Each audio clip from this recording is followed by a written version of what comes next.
UPPCS 2025 के serious aspirants ध्यान से सुनिए। पिछले 10 साल की क्वेश्चन पेपर की डीप एनालिसिस करने के बाद एक शॉकिंग फैक्ट सामने आया है। 80% जो क्वेश्चंस पूछे जाते हैं वो सिर्फ और सिर्फ 50 टॉपिक से पूछे जाते हैं। इन्हीं 50 टॉपिक्स को आप अगर अपने डेली शेड्यूल में और डेली रिवीजन के शेड्यूल में ऐड करते हो तो डेफिनेटली आपको रिजल्ट मिलेगा और ये रिजल्ट आपको लाखों एस्पिरेंट से आगे तक पहुंचाएगा। अब ये 50 कौन कौन से टॉपिक्स है, आज इनके ऊपर मैं बात भी करूंगा। साथ ही में कैसे इन टॉपिक्स को अपने शेड्यूल में इंक्लूड किया जाए इसके ऊपर भी बात किया जाएगा। साथ ही में इसके अलावा जो मेरी तरफ से एक एनालिसिस है कि कौन कौन से क्वेश्चंस पेपर 2025 में पूछे जा सकते हैं, इनके ऊपर भी आज हम बात करेंगे। जिसके वजह से आपकी एक डीप एनालिसिस, डीप अंडरस्टैंडिंग एक क्रिएट होगी कि एग्जाम में इन पर्सपेक्टिव से क्वेश्चंस पूछा जाता है। और मोस्ट लास्ट में ये रहेगा कि कौन कौन से मोस्ट एक्सपेक्टेड क्वेश्चन रहे हैं जो यूपीपीसीएस में पूछने की सबसे ज्यादा उम्मीद भी रहेगी। ओके, तो चलिए देखिए, सबसे पहले हम स्टार्ट करते हैं कुछ हमारे टॉपिक्स जो मोस्ट इंपॉर्टेंट है, इनको मैं जूम कर लेता हूं, आप देख लीजिए अच्छे से। पहला है गवर्नमेंट एंड स्कीम्स के ऊपर से। तो गवर्नमेंट स्कीम्स में करंट अफेयर्स हमेशा आती है, ज्यादातर किस में कवर करता है, एक सेंट्रल है और एक यूपी है। सेंट्रल स्टेट स्कीम्स के ऊपर नहीं करना है, सबसे पहले आपको central sponsored central sector schemes कितनी सबसे पहले उसको करना है, फिर यूपी की स्कीम को करना है। सॉरी, तो पीएम किसान हो गया, मनरेगा हो गया, फिर यूपी स्पेसिफिक जितने भी विवेकानंद स्कीम हो गए, ऐसे बहुत सारी स्कीम्स है, उनके ऊपर सबसे ज्यादा प्रायोरिटी दीजिए जहां पे ज्यादा अगर पूछे जा रहे हैं। तो पहली ये हो गया। दूसरा, नेशनल इंटरनेशनल ऑर्गेनाइजेशन, यूएन के बारे में पूछ लेगा, डब्ल्यूएचओ के बारे में पूछ लेगा कि इनका हेडक्वार्टर कहाँ पे है, इनकी क्या एक्टिविटी है, बेसिक एक्टिविटी क्या है, एससीओ की मीटिंग रिसेंटली कहाँ पे हुई, G20 की मीटिंग रिसेंटली कहाँ पे हुई, ऐसे करके क्वेश्चन पूछ लेगा। अवार्ड एंड ऑनर्स 2024 2025 में जितने भी अवार्ड मिले करंट अफेयर में, और ये क्या है, ये हाई प्रोबेबिलिटी। देखिए यहाँ पे मैंने प्रायोरिटी भी दी है कि किसकी प्रायोरिटी कैसे, आप उस हिसाब से अपनी प्रायोरिटी के हिसाब से डिसाइड करके अच्छे से कर लीजिए, कोई दिक्कत भी नहीं आएगी। इसी के साथ में हाई प्रायोरिटी में देखिए, नोबेल प्राइज है, पद्मा अवार्ड है, नेशनल अवार्ड है, हर साल पूछा जाता है, एक ना एक क्वेश्चन यहाँ से डायरेक्टली इनडायरेक्टली पूछ लिया जाता है। फिर उसके बाद है इंपॉर्टेंट समिट्स एंड कॉन्फ्रेंस में, तो क्लाइमेट समिट्स जितनी हो रही है, इकोनॉमिक फोरम जितने भी अटेम्प्ट हो रहे हैं, जो भी इकोनॉमिक फोरम्स अटेम्प्ट हो रहे हैं, इसमें कौन कौन से इंडिया की तरफ से इनिशिएटिव्स लिए गए उनके ऊपर अच्छे से देखिए। और ऊपर जैसे कि अचीवमेंट्स और अवार्ड्स और इवेंट्स के ऊपर जितने भी है, अवार्ड्स में जैसे ओलंपिक में चल रहा है, कॉमनवेल्थ गेम चला था, आईपीएल जो हुआ था, तो ये छोटी छोटी चीजें होती है। जब हम इसको ही इग्नोर करते हैं तो फिर हमें लगता है कि यार हमने तो सब कुछ पढ़ के गए तो भी नहीं हो रहा है हमारा। ओके, अब इसके बाद चलते हैं साइंस एंड टेक्नोलॉजी डेवलपमेंट में। साइंस एंड टेक्नोलॉजी डेवलपमेंट में आता है आपका स्पेस मिशन। रिसेंटली अभी स्पेस मिशन बहुत ज्यादा न्यूज में भी रहा है। क्यों न्यूज में रहा है, कोई मुझे कमेंट करके बताना चाहे तो बता सकता है। एआई का क्या सिग्निफिकेंस रहा है, बायोटेक्नोलॉजी क्यों ज्यादा अब ज्यादा एक्टिविटी के तौर पे दिखाई भी दे रही है। और इसी के साथ में सबसे इंपॉर्टेंट क्या हो जाता है कि जैसे जैसे आपका ये कॉन्सेप्ट क्लियरिटी आती है कि आपको कैसे कैसे कौन कौन सी चीजें पढ़नी है, वो सबसे ज्यादा इंपॉर्टेंट होती है।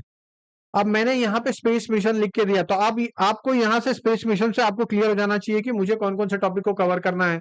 चंद्रयान मिशन को कवर करना है, लूनार मिशन को कवर करना है, फिर जो हमारी तरफ से एक्सूम मिशन गया, मतलब यूएस की तरफ से एक्सूम मिशन गया था जिसमें हमारे शुभांशु शुक्ला जी पार्टिसिपेट किया था, उसका क्या सिग्निफिकेंस रहेगा एज अ पूरे स्पेस मिशन को लेकर। तो इस तरीके से आप देखोगे तो आपको अच्छे से समझ में आएगा। फिर क्लाइमेट समिट्स को देखिए, कितने अच्छे से कौन कौन से क्लाइमेट समिट्स को हुए हैं उसको अच्छे से देखिए, तो आपको और अच्छी सी क्लियरिटी आएगी। इकोनॉमिक फोरम जो हो रहा है, स्पेस मिशन हो गया, यूनियन बजट 2025 मोस्ट इंपोर्टेंट है, हर साल एक से दो क्वेश्चन डायरेक्टली और इनडायरेक्टली यहीं से आ जा रहे हैं। इकोनॉमिक इंडिकेटर्स कौन कौन से हैं, मतलब सिंपल सी चीज है कि क्या सीपीआई क्या बोलता है, डब्ल्यूपीआई क्या बोलता है, पीपीआई क्या बोलता है, छोटी छोटी चीज है। और बिलीव मी ये सब 5-10 मिनट का है। मैं अभी भी बोल रहा हूँ, अगर आपको ये सब चीजें पढ़ने में भी तकलीफ आ रही है ना, कमेंट कर देना, मैं हर एक का एक एक लेक्चर भी लाके दे दूंगा, आपको कोई दिक्कत नहीं रहेगी। ये प्रीलिम बूस्टर के नाम पर लेक्चर होगा, हो सकता है मैं उसके लिए कुछ मिनिमल चार्ज करूंगा, लेकिन ये डेफिनेटली है कि मैं ये सब चीज को मिनिमल मतलब 100 रुपया मैक्स टू मैक्स होगा, इससे ज्यादा नहीं होगा। मगर इस इन सब चीजों में मैंने आपकी हर एक अंडरस्टैंडिंग के साथ क्लियर कर दूंगा। और वैसे भी हमारे प्रारंभ बैच में मैं ये सब चीजें कवर करने भी वाला हूँ, उनको ये सब चीजें मिलने भी वाली है। ओके, फिर उसके बाद recent publication of notable authority, जो भी पब्लिकेशन आ रही है, कौन कौन सी बुक अभी रिसेंटली पब्लिश हो रही है, या कौन कौन से जो इंडेक्स है जो पब्लिश हो रहे हैं उनकी क्या सिग्निफिकेंस है, उनको अच्छे से देखना है। फिर उसके बाद वर्ल्ड हेल्थ डे, फिर इन्वायरमेंटल डे थीम्स, जितने भी डेज होते हैं उनके थीम्स कौन कौन से होते हैं वो देखिए। मगर ये कौन कौन से डे देखना है जो सबसे ज्यादा सिग्निफिकेंस रहे हैं डे, इसका मतलब ये नहीं कि हर डे को देखते रह जाएगी। अगर हर डे को देखोगे तो फिर आपका टाइम वेस्ट ही होगा। तो हर डे को नहीं देखना है, सिर्फ जो इंपॉर्टेंट डेज होंगे सिर्फ उनके ऊपर फोकस रखिए, तो इजीली हैंडल हो सकता है। मैं अभी भी बोल रहा हूँ, इजीली हैंडल करने का सिर्फ एक ही तरीका है कि टू द स्पेसिफिक पॉइंट्स को पढ़िए, ज्यादा आजू बाजू मत भटकिए।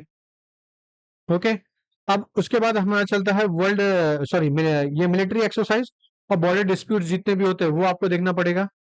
1857 रिवॉल्ट, कांग्रेस, गांधी मूवमेंट, फिर एंशियंट हिस्ट्री से चंद्रगुप्ता, अशोका एडमिनिस्ट्रेशन। अब देखिए यहाँ पे रेवोल्यूशनरी मूवमेंट नहीं ऐड किया है मॉडर्न हिस्ट्री में, हाई प्रायोरिटी में है, वेरी हाई है, तो यहाँ पे आप रेवोल्यूशनरी मूवमेंट भी ऐड कर लीजिए। फिर अकबर, शाहजहां, एडमिनिस्ट्रेटिव सिस्टम्स है। गोल्डन एज, लिटरेचर और साइंस। गोल्डन एज किसका है? गुप्ता पीरियड का। यहाँ पे लिखा नहीं इसलिए मैं मेंशन कर दे रहा हूँ, गुप्ता पीरियड का। ये आपको पीडीएफ मिल जाएगी हमारे टेलीग्राम के ग्रुप पे। बस आपको इतना करना है कि ये चैनल को लाइक, शेयर और सब्सक्राइब करना है, ताकि ज्यादा से ज्यादा लोग के पास पहुंचे, तो वो इनको ये एग्जाम निकालने में उनकी मदद करे। ओके, तो गोल्डन। अब Khilji, Tughlaq, administrative reforms. Krishnadevaraya, architecture. Architecture कौन से करना है? जो एंशियंट इंडिया में या तो मिडवेल इंडिया में या तो मॉडर्न इंडिया में भी, जिसमें इंडिया का सबसे अच्छा कंट्रीब्यूशन है। बहुत ज्यादा करना नहीं है, क्योंकि आर्ट एंड कल्चर से ज्यादा क्वेश्चन पूछता ही नहीं है। ओके, ये मैंने पीवाईक्यू का पूरा एनालिसिस करने के पूरा एक शेड्यूल बना के, चार्ट बना के आपके सामने दिया है। फिर उसके बाद क्या, ब्रह्मो समाज करिए, आर्य समाज करिए, राजा राम मोहन रॉय के बारे में देखिए, हड़प्पा टाउन प्लानिंग, ट्रेड कैसे चल रही थी एंशियंट सिविलाइजेशन में, अर्ली लेटर वैदिक सोसाइटी के बारे में, mountain river climate and monsoon. और सबसे अच्छी बात है, ये सब चीजें मैंने ऑलरेडी अपने डेली टारगेट में दी भी है। जो जो प्रारंभ बैच ज्वाइन किया उनको पता है कि क्या क्या इसकी सिग्निफिकेंस मिले भी है। फिर ओशन करंट देखिए, क्लाइमेट जोन देखिए, एग्रीकल्चर, इंडस्ट्रीज और ट्रेड को देखिए, टाइप्स देखिए, डिस्ट्रीब्यूशन देखिए, कैरेक्टरिस्टिक देखिए। किसके टाइप्स देखने हैं आपको? सॉइल के। ठीक है, यहाँ पे मैंने सब टॉपिक्स लिखे हैं, फिर यहाँ पे उसके क्रॉस में से आप जाके देख सकते हो कि बहुत बार आपको लगता होगा सर ये क्या बोल रहे हो। फिर डेमोग्राफिक, माइग्रेशन, अर्बनाइजेशन, ये देखिए, इसके क्या है, मीडियम प्रायोरिटी पे है। तो किसके देखने हैं? पॉपुलेशन और ह्यूमन डेवलपमेंट के अच्छे से देखने हैं। यहाँ से ज्यादा अगर क्वेश्चन आ रहे हैं और यहाँ से आपको मदद भी मिल रही है। फिर यूपी गवर्नमेंट स्पेसिफिक में क्या देखना है? ज्योग्राफी में देखिए, हाई प्रायोरिटी पे क्या है? रिवर है, डिस्ट्रिक्ट, एग्रीकल्चर, इंडस्ट्रीज है। अब कैसे पूछ लेता है यूपी में? ये पूछ लेता कि एग्रीकल्चर जोन कितने हैं, एज कंपेयर, मतलब कंपेयर किया जाए तो यूपी में एग्रीकल्चर जोन कितने हैं। एग्रीकल्चर के रैंक में यूपी का कौन कौन सा प्रोडक्शन फर्स्ट रैंक पे आता है, या सेकंड रैंक पे आता है, या थर्ड रैंक पे आता है। तो इस तरीके से आप पढ़ोगे तो समझ में आ जाएगा। अब आते हैं, देखिए पॉलिटी, ये रहा पॉलिटी का सेक्शन, जिसमें constitution of India very high है, फंडामेंटल राइट वेरी हाई है, मतलब ये दोनों से सबसे ज्यादा क्वेश्चन पूछे जाते हैं। तो अब ये देखिए कि कॉन्स्टिट्यूशन से क्या आ रहा है, प्रियम्बल, फीचर और उसके मेकिंग, कि प्रियम्बल बनाने में क्या क्या हुआ, इसके फीचर्स क्या है कॉन्स्टिट्यूशन अमेंडमेंट के, कॉन्स्टिट्यूशन बनाने के, और मेकिंग में क्या क्या प्रोसीजर रहे हैं, बस इतना है। अब फिर इसके बाद फंडामेंटल राइट्स में आर्टिकल 12 टू 35 तक देखिए, जिसमें right to equality, freedom, right to religious, ये जितनी भी चीजें होती है सबसे ज्यादा प्रायोरिटी पे रखी है। यहाँ पे जाके आप इनको एनालाइज करोगे तो आपको और अच्छी से अंडरस्टैंडिंग क्रिएट हो जाएगी। ओके, चलिए फिर डीपीएसपी हाई है। इसमें क्या, आर्टिकल 3 से आर्टिकल 36 टू 51 क्लासिफिकेशन, इम्प्लीमेंटेशन, और आर्टिकल 365, सॉरी, आर्टिकल 36 टू 51 का सिग्निफिकेंस क्या रहा है। जैसे अभी यूनिफॉर्म सिविल कोड चल रहा है, अब मुझे इसी के साथ कमेंट करके बता दीजिए कि आफ्टर इंडिपेंडेंस के बाद कौन सा ऐसा दूसरा स्टेट है जिसने यूनिफॉर्म सिविल कोड इंप्लीमेंट किया। दूसरा स्टेट आफ्टर इंडिपेंडेंस, हाँ, गोवा का नाम, फिर उसके बाद उत्तराखंड का नाम मत लेना। उत्तराखंड के बाद कौन रहा है, ये मुझे कमेंट करके जरूर बताना। फिर पार्लियामेंट से अच्छे खासे क्वेश्चन आते हैं। कहाँ से आते हैं? पार्लियामेंट में, लोकसभा, राज्यसभा, पावर, प्रोसीजर्स के बारे में पूछ लेता है। सेम चीज इसी के ही अपोजिट स्टेट लेजिस्लेचर होता है, स्टेट लेजिस्लेचर से भी पूछता है। फिर उसके बाद प्रेसिडेंट और वाइस प्रेसिडेंट हाई प्रायोरिटी पे, मैं अभी भी बोल रहा हूँ, मैंने बहुत बार बोला भी है कि स्टार मार्क वाला चीज है ये, इसको जरूर देख लेना। पावर ऑफ इलेक्शन और इमरजेंसी प्रोविजन। अब देखिए, ये पूरा एक लिस्ट था जो मैंने अभी आपको इतना प्रोवाइड किया, अब और भी है। टोटल 56 है, 56 इंपॉर्टेंट टॉपिक्स है, यहाँ पे आपको करने हैं। देखिए, prime minister and council of ministers के ऊपर पॉलिटी में, फिर है appointment, power, collective responsibility. Supreme court, high court के ऊपर से है, jurisdiction, power, appointment. Governor, state government के ऊपर से है, पावर, रिलेशन विथ सेंट्रल के साथ जो रहेगा। कॉन्स्टिट्यूशनल अमेंडमेंट में है आपका प्रोसीजर, इंप्लीमेंट अमेंडमेंट्स के ऊपर है। फिर इंडियन इकोनॉमिक ओवरव्यू, इकोनॉमिक में है हाई है जीडीपी रहेगा, सेक्टर होगा जीडीपी सेक्टर्स के ऊपर से, फिर ग्रोथ रेट ट्रेंड्स जो रहे वो रहेगा। हाँ, पॉलिटी में और एक 73rd कॉन्स्टिट्यूशनल अमेंडमेंट और 74th कॉन्स्टिट्यूशनल अमेंडमेंट के बारे में, 97th अमेंडमेंट, जिसको पता होगा जरूर कमेंट करके मुझे ये जरूर बताना 97th अमेंडमेंट क्या है। तो ऐसे इंपॉर्टेंट अमेंडमेंट्स को आपको देखने हैं। और 73rd 74th में जो ग्राम सभा ग्राम पंचायत जितने भी एक्टिविटी है, इनके इंपॉर्टेंट रोल क्या रहे हैं एज अ फाइनेंशियल इंक्लूजन या फाइनेंशियल इंस्टीट्यूशन को ग्रोथ करवाने में, एज अ फंक्शन प्रोवाइड करने में। तो ये सब चीजें आपको अच्छे से देखनी है। अब इकोनॉमिक में चलते हैं। इंडियन इकोनॉमिक ओवरव्यू में इकोनॉमिक्स में क्या लेना है, जीडीपी है, सेक्टर्स है, ग्रोथ ट्रेंड्स आपको अच्छे से देख लेना है। बैंकिंग फाइनेंशियल सिस्टम में क्या करना है, आरबीएफ, कमर्शियल बैंक और फाइनेंशियल इंस्टीट्यूशंस को अच्छे से देख लेना है। एग्रीकल्चर एंड फूड सिक्योरिटी में क्या करना है आपको, एमएसपी, फूड कॉर्पोरेशन और सब्सिडीज देख लेनी है। इंडस्ट्रियल डेवलपमेंट में इकोनॉमिक और ये देखना आपको make in India and industries policies. अब आप सोचते हो कि सर ये तो सब चीज कवर है, नहीं, मैं फिर बोल रहा, अगर आप सिर्फ जाके जीडीपी ग्रोथ देख लीजिए, बस इसका 1% रख लिए कि हाँ इस साल का इतना परसेंट है, खत्म। सेक्टर देख लिए, सर्विस सेक्टर में कितना ग्रोथ है, कितना ग्रोथ है, खत्म। ग्रोथ ट्रेंड आपको पता चल गया कि इंक्रीज हो रहा है कि डिक्रीज हो रहा है, बस इतने इस तरीके से देखना है। बिलीव मी, बहुत इजी है, आराम से हो जाता है, आपको कोई दिक्कत ही नहीं आएगी। पॉवर्टी अनएम्प्लॉयमेंट में बता दिया। सोशल सिक्योरिटी स्कीम्स में इकोनॉमिक में क्या है, MG NREGA, jam Trinity, direct benefit transfer DBT, इसके बारे में देख लीजिए। फिर उसके बाद आता है हमारा साइंस में। साइंस में सबसे बड़ा रोल क्या है, फिजिक्स है, केमिस्ट्री है, बायोलॉजी है, फिर इन्वायरमेंटल साइंस है। इस बार इसकी पूछने की ज्यादा चांसेस था, इसलिए मैंने एक इन्वायरमेंटल साइंस एक अलग से सेक्शन बना दिया। तो फिजिक्स में सबसे ज्यादा कहाँ से, लाइट से आता है, साउंड से आता है, हीट से आता है, इलेक्ट्रिसिटी से आता है। केमिस्ट्री में कहाँ से आता है, एसिड से आता है, बेस से आता है, मेटल से आता है, नॉन मेटल से आता है। अब यहाँ पे जो फिजिक्स में है, लाइट, साउंड, हीट, इलेक्ट्रिसिटी, इसके आगे ऑप्टिक्स भी लिख लीजिए। ठीक है, ये यहाँ पे कवर नहीं है तो मैं यहाँ पे बता दे रहा हूँ आपको, ऑप्टिक्स लिख लीजिए। ओके, चलिए। बायोलॉजी एंड ह्यूमन बॉडी में क्या क्या रहेगा, ह्यूमन सिस्टम है, डिजीज है, न्यूट्रिशन है, ये तीन सबसे ज्यादा प्रायोरिटी पे रखना। यहाँ से क्वेश्चन हर साल पूछ लिए जाते हैं। और बायोलॉजी में अगर 12 क्वेश्चन पूछे जा रहे हैं तो 8 से 9 क्वेश्चन लगभग यहीं से आते हैं, ये तीन टॉपिक से आते हैं। तो ये तीन टॉपिक क्या, एक तो रिपीटेड है और हाई यील्ड जैसे टॉपिक्स है। ओके, अब उसके बाद आता है हमारा इन्वायरमेंटल साइंस, सबसे इंपॉर्टेंट है, नया चीज है, कोई नहीं बताएगा, मैं बता दे रहा हूँ आपको। इन्वायरमेंटल साइंस से आता है, एक तो है पॉल्यूशन आपका आएगा, क्लाइमेट चेंज आएगा और बायोडाइवर्सिटी आएगी। ठीक है, फिर पॉल्यूशन कंट्रोल के ऊपर से, तो इसमें क्या, पॉल्यूशन, एयर, वाटर, सॉइल और पॉल्यूशन। मतलब जब भी ऐसे क्वेश्चंस आते हैं कि क्लाइमेट समिट्स कहाँ पे हुई, इस क्लाइमेट समिट्स के सिग्निफिकेंस क्या रहा है, तो वो कैसे आपको पता चल रहा है कि आपने स्टैटिक आपका कवर है, तभी आप अच्छे से बता भी पा रहे हो ना। तो बस यही एक चीज है इसके ऊपर। ओके, अब आगे बात करते हैं हम यूपी के। यूपी की हिस्ट्री और यूपी कल्चर के ऊपर ये है, वेरी हाई है। क्या पूछता है, हिस्टोरिकल साइट पूछेगा, कल्चरल हेरिटेज पूछ लेगा, डिस्ट्रिक्ट, रिवर, एग्रीकल्चर पूछ लेगा, और यूपी का गवर्नर और सीएम और पॉलिसीज के ऊपर अच्छे से डीप एनालिसिस में पूछता है। आप देखिए यहाँ पे यही चीज सबसे बड़ा रोल करता है कि आपको मैंने ये टॉपिक तो दे दिया, आप ये टॉपिक ले भी लोगे, मगर इस टॉपिक का जब तक आप प्रैक्टिस नहीं करोगे तब तक कोई मतलब भी नहीं निकलेगा। आप बोलोगे सर इसका क्या प्रूफ है, देखिए यहीं पे मैंने आपके सामने इसलिए एक ट्रेंड भी लेके आया हूँ। लास्ट वाला आपको दिख रहा नहीं होगा यहाँ वाला, मगर डरिए मत, जब पीडीएफ मिलेगा तो आप ये सब चीजें नोटिस कर सकते हो। अब देखिए हिस्ट्री में कैसा है कि 2020 में आया था 25 क्वेश्चन, फिर 19 क्वेश्चन, फिर 16 क्वेश्चन, फिर 24 क्वेश्चन, फिर 26 क्वेश्चन। तो ये क्या दिखा रहा है, ये ट्रेंड एक दिखा रहा है कि कैसे यूपी जो हिस्ट्री के क्वेश्चन है वो बढ़े हैं। हो सकता है अगले साल 24 फिर से आए, इसके ऊपर प्रेडिक्शन है, आगे मैं दूंगा। सेम चीज है करंट अफेयर, 39, 33, 23, 31, 31।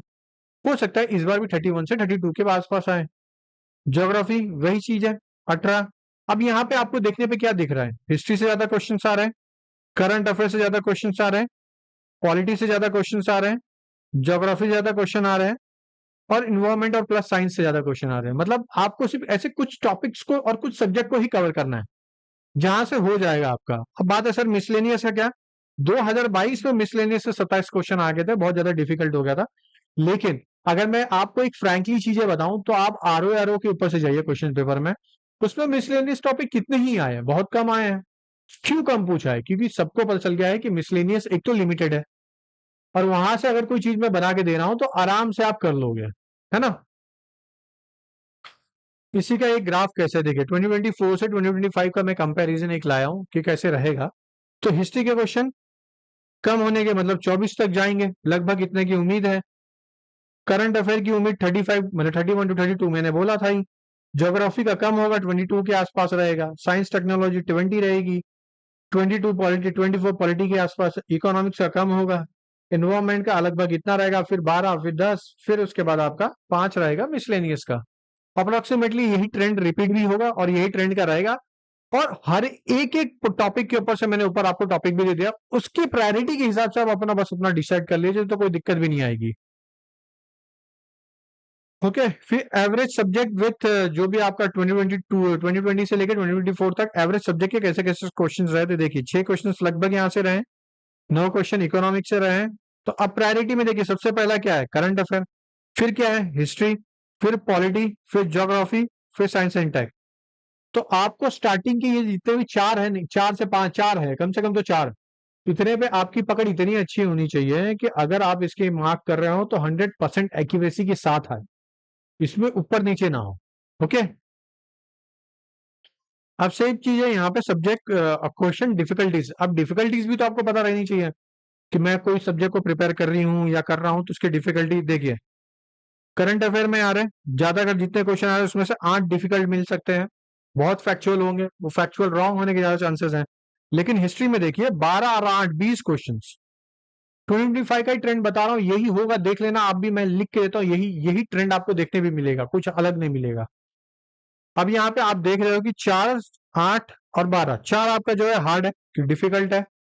फिर उसके बाद 10, 10, 20, फिर 4 हार्ड है पॉलिटी में, फिर 4 हार्ड है, फिर 6 हार्ड है, किसमें है, 6 हार्ड साइंस एंड टेक्नोलॉजी में। ऑब्वियसली जब भी फिजिक्स और केमिस्ट्री या बायोलॉजी जब भी अप्लाइड नॉलेज पे पूछना चालू कर देता है तो हमें ये लगता है कि ये नई चीजें हैं कुछ और हमें आ रही नहीं है, तो यहाँ पे आपको यहीं पे आपको ये चीजें आपको कवर करनी पड़ेगी। ओके, ये पूरा टॉपिक है, इसका पीडीएफ आपको मिल जाएगा। बस आपको इसके लिए हमारा टेलीग्राम चैनल और इस चैनल को सब्सक्राइब करके रखना पड़ेगा। ऐसे वीडियो बहुत रेयरली लाता हूँ और ऐसे वीडियो आपको डीप अंडरस्टैंडिंग के साथ इसलिए दे रहा हूं ताकि आपकी भी दिमाग में क्लियरिटी आए और आपको कोई अगली बार से मूर्ख ना बना पाए, इसलिए ग्राफ के साथ आया हूं। ओके, देखिए करंट अफेयर ये रहा, स्टैटिक ये रहा। और स्टैटिक का ट्रेंड क्या हो गया, फिक्स हो गया है। अप्रोक्सीमेटली 80 टू 75 क्वेश्चन वो सिर्फ स्टैटिक्स के पूछेंगे, रेस्ट जितने होंगे वो करंट अफेयर और मिसलेनियस टॉपिक से पूछेंगे। तो करंट अफेयर का भी फिक्स हो गया है। तो मतलब कि आपको ये लेके चलना है कि स्टैटिक का वेटेज बहुत ज्यादा है, करंट अफेयर का भी है। तो मगर करंट अफेयर एक बंच में क्रिएट होने के साथ स्टैटिक में बहुत सारे सब्जेक्ट आ जाते हैं, लेकिन वही करंट अफेयर में एक लिमिटेड सब्जेक्ट होने की वजह से आपके अंदर बहुत बड़ी बेनिफिट मिल सकती है। तो आप क्या करिएगा, आप करंट अफेयर पे ज्यादा फोकस रखना, मतलब अपने दिन के शेड्यूल में 30% करंट अफेयर को देना और 70% अपने जीएस को देना, जैसे कि मैंने पिछले वाले वीडियो में बताया था आपको। ठीक है, अब यहाँ पे है ये प्रेडिक्शन, वेरी हाई प्रेडिक्शन किसका है, करंट अफेयर का 35 आ सकता है। इस बार करंट अफेयर इंक्रीज होने के चांसेस है। हो सकता है मेरा ये वीडियो आयोग देखने के बाद, ये वीडियो देखने के बाद बोल दे कि हाँ भाई इसके हिसाब से तो नहीं चलेंगे, लेकिन बिलीव में अगर ये वीडियो ज्यादा स्प्रेड होता है तो बेनिफिट आपका भी है। आयोग कितना भी करेगा ये सब चीजें चेंज करेगा, अभी तो नहीं कर पाएगा क्योंकि अभी उसके पास भी टाइम नहीं है, इसके लिए मैंने इस टाइम पे लाया भी हूँ। तो आप इन टॉपिक को देख सकते हो अच्छे से। मैंने इधर सब्जेक्ट की प्रायोरिटी के हिसाब से किया है। सबसे लो कौन सा रहेगा, इकोनॉमिक्स रहेगा और मिसलेनियस के लो रहने का चांसेस है। बाकी सबका हाई रहेगा, जैसे वेरी हाई क्या रहेगा, करंट अफेयर तो रहता ही है। मीडियम हाई कौन सा रहेगा, साइंस एंड टेक्नोलॉजी, और एक बार मीडियम हाई कौन सा है, यूपी जीके रहेगा, और फिर हाई हिस्ट्री रहेगा। अब बात बोलोगे यूपी जीके क्यों हाई थोड़ा ज्यादा रहेगा, क्योंकि जब से पेपर 6 ऐड किया गया है तो अब यूपी के क्वेश्चंस पूछने की ज्यादा उम्मीद है। हाँ, यूपी के ऊपर मैं खुद एक लेक्चर भी लेके आ रहा हूँ जिसमें आपको एक डिटेल लेक्चर में आपको हर चीजें प्रोवाइड करवा दी जाएगी। आप थोड़ा भी आप थोड़ा भी टेंशन मत लीजिए लेक्चर को लेके। ओके, बस आपको अगर अभी तक ये वीडियो अच्छा लगा है तो प्लीज लाइक शेयर और सब्सक्राइब जरूर कर देना। और इसके पीडीएफ के लिए बस आपको हमारा टेलीग्राम चैनल और चैनल को सब्सक्राइब करना पड़ेगा। जैसे सब्सक्राइब होता है टेलीग्राम चैनल लाइक होता है, आपको इसका डिटेल पूरा पीडीएफ मैं आपको सहित दे दूंगा, आप इसको जाके अच्छे से पढ़ लीजिएगा और टिक मार्क करके अपना पूरा डेली टारगेट इस हिसाब से अपना देख लीजिएगा, ज्यादा अच्छा रहेगा। ओके दोस्तों, तो आज के लिए बस इतना ही दोस्तों, ठीक है, बस चैनल को सब्सक्राइब जरूर करना। जय हिंद दोस्तों।